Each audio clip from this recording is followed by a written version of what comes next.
Interest when I met you, what out of everything that's available to help the people in Mexico, because they've been around a long time. They're older than our country when it comes to when we started. But what made you? Did you start at a young age? What made you go into Mexico and see the situation in this city? And you want to tell us where the city is, right? Yes. Right.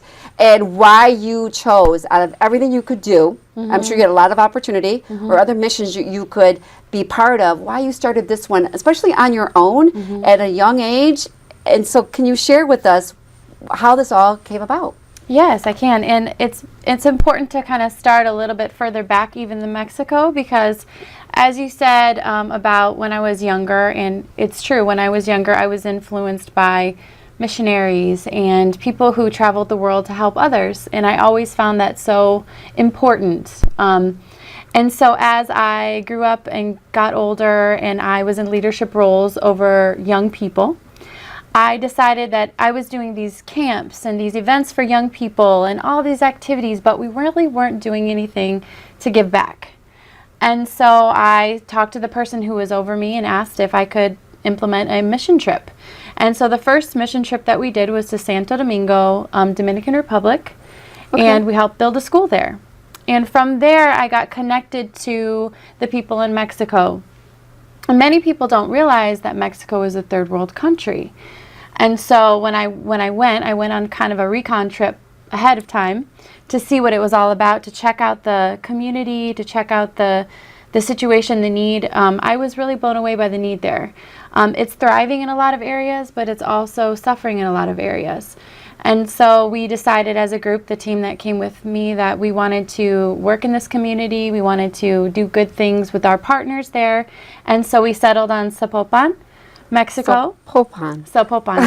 And it's located where in Mexico? It's adjacent to Guadalajara, which is right in central Mexico. It's like 4 hours from the Pacific Ocean. So it's very central, located in the middle of the country.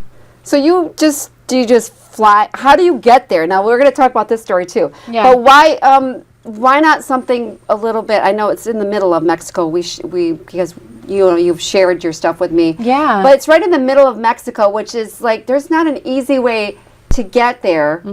And I'm not sure. I'm sure you could fly in, but maybe not. And can you fly into that city, or is it private? We can. Yes. Okay. There is an international airport right there in Guadalajara that we fly into out of Chicago. There's a direct flight that we can usually catch. So it's pretty convenient as far as flying. Getting supplies there, on the other hand, can be a little bit more tricky. But the really cool thing about Zapopan is it's the San Fernando Valley of Mexico. So it's very, very technological. It's very forward-thinking and progressive. There's a lot happening there. The Harvard of Mexico is in Zapopan. Really? So it's, yes. I had no idea. That's what's so cool about it, because there's all of this opportunity and there's this technology, and then there's a group of people that are very poor that probably, unless someone helps them, won't have the opportunity to be a part of that growth.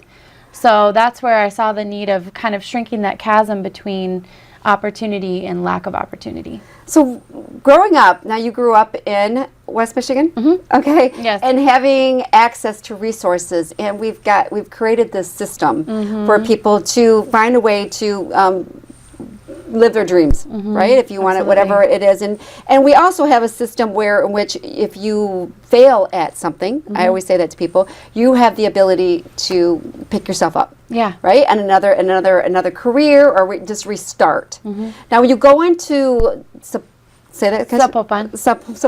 all right, and you go into and you see, do you automatically see the breakdown of where there isn't a process, where there isn't a system for them to some of the great poverty, and to get the resources they need?